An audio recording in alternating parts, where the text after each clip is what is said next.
अस्सलाम वालेकुम friends, welcome back to top smarties drama serial Patthar Dil. Zaara और उसकी माँ वाकई ही पत्थर दिल हो चुके हैं। उन्हें वाकई ही किसी का एहसास नहीं। ज़ारा का तो अपने अलावा किसी की पड़ी नहीं हुई और माँ भी वही काम करती है जो बेटी कहती है। अभी ज़ारा और हनान की शादी तय पा गई और अगले ही जुमे यानी कि 15 डेज़ के बाद इन दोनों का निकाह भी है। अब माँ इस बात से परेशान है कि जैन तो कॉल अटेंड कर नहीं रहा।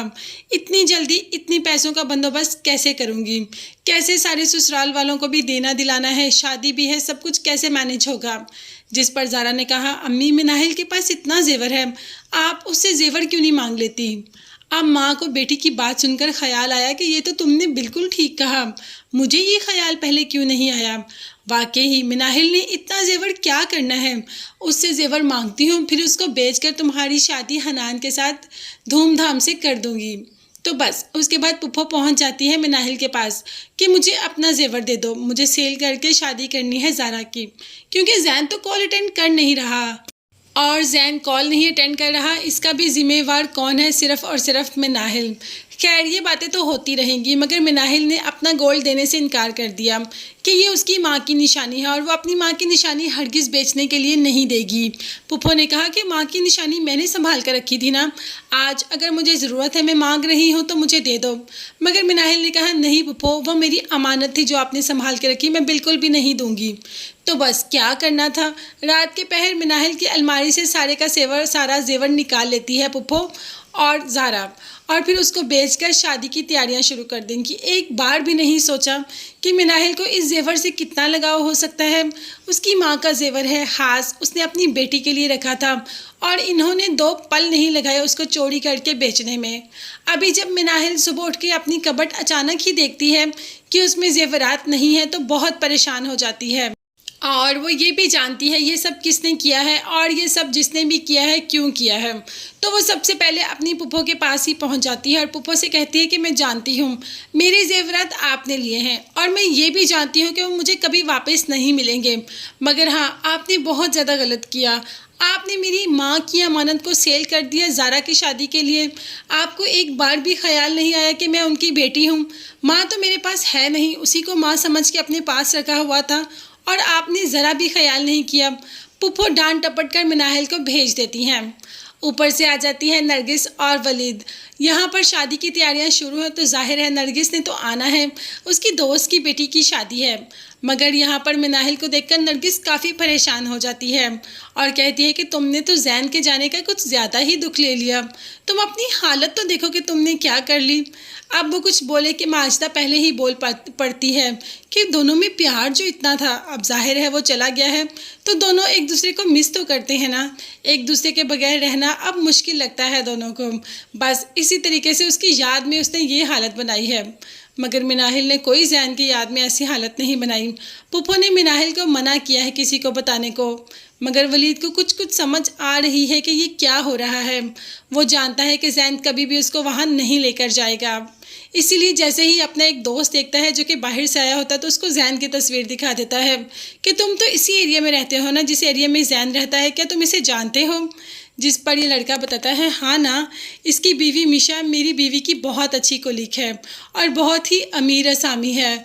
जैन ने उसी से तो शादी की है, इतने ज़्यादा स्टोर्स हैं उसके, एक स्टोर जैन को संभालने के लिए दिया हुआ है, जैन उसको पूरी तरीके से संभालता है और हाँ वो कभी वापस नहीं आएगा। जब वलीद ने पूछा तो उसने कह दिया कि वो कभी भी वापस नहीं आएगा।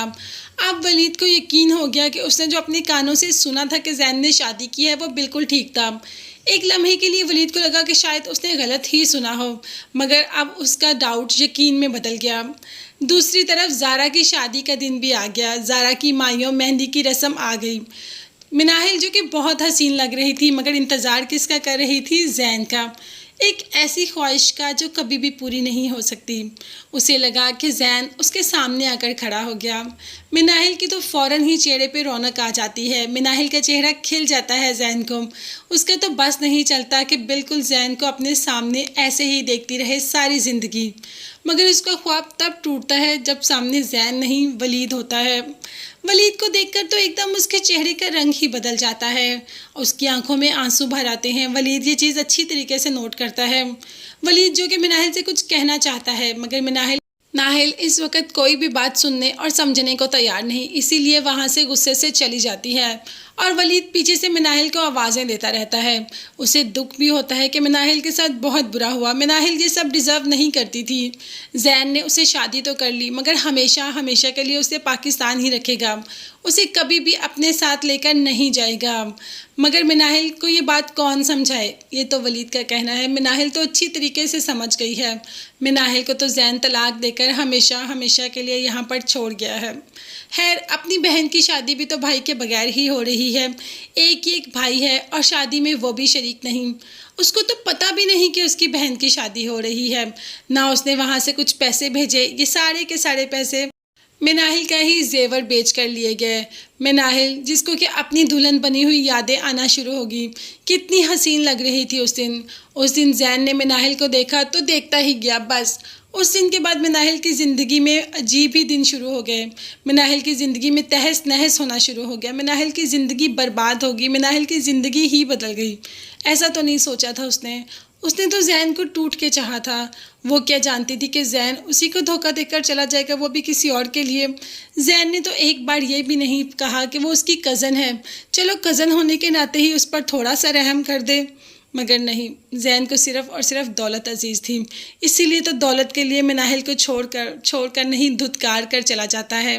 एक बार पीछे मुड़कर देखना भी नहीं। और यहाँ पर अगर हम बात करें ज़ारा की, तो अपनी बहन की शादी में तो नहीं है, इसीलिए बहन की शादी भी बहुत ही ज़्यादा मक्कार लोगों में हो रही है। हनान और उसकी माँ सिर्फ और सिर्फ ज़ारा की दौलत के पीछे हैं। वो जो कुछ भी कर रहे हैं ज़ारा की दौलत के लिए ही कर रहे हैं। पहले तो सोने के सेट पर, यानी कि चांदी का सेट लेकर उस पर सोने का पानी चढ़वा दिया। फिर जब 5 लाख हक महर देने की बात हुई तो अकाउंट खुलवाकर खाली चेक उसको दे दिया 5 लाख का, जबकि अकाउंट में तो कुछ है ही नहीं। और माँ ने बेटे से कह दिया कि बाद में वो चेक गायब करना तुम्हारी जिम्मेदारी है। और ज़ारा अपनी माँ को हसीन ख्वाब दिखा रही है कि हनान की माँ के पास बहुत पैसा है, बहुत सोना है, वो सब कुछ मेरा। मगर ज़ारा के हाथ में कुछ भी नहीं आएगा, बल्कि जो उसका अपना है वो भी उसके हाथ से चला जाएगा, जैसे कि मिनाहिल के साथ हुआ। मिनाहिल के हाथ में तो कोई अपना कोई कुछ नहीं रहा। उसकी माँ की निशानी तक छीन ली इन्होंने। जैसी करनी वैसी भरनी। फ्रेंड्स, आपकी इस ड्रामे के बारे में और इसकी स्टोरी के बारे में क्या राय है? स्टोरी इसकी बहुत ही अच्छी और यूनिक है। जब एक लड़का बाहर जाता है धोखा देकर लड़की को, बहुत ही मज़े की स्टोरी है। आपकी क्या राय है? आप मुझे कमेंट्स में ज़रूर बताइएगा। और हाँ, बेल आइकन लाजमी प्रेस कर दें ताकि मेरी हर नई आने वाली वीडियो आप तक बआसानी पहुंच सके। चैनल को लाजमी सब्सक्राइब कीजिएगा। मुझे और मेरी फैमिली को अपनी कीमती दुआ में याद रखिएगा। नेक्स्ट वीडियोस तक के लिए अपना बहुत ज़्यादा ख्याल रखिएगा। अल्लाह हाफिज़, bye bye and take care.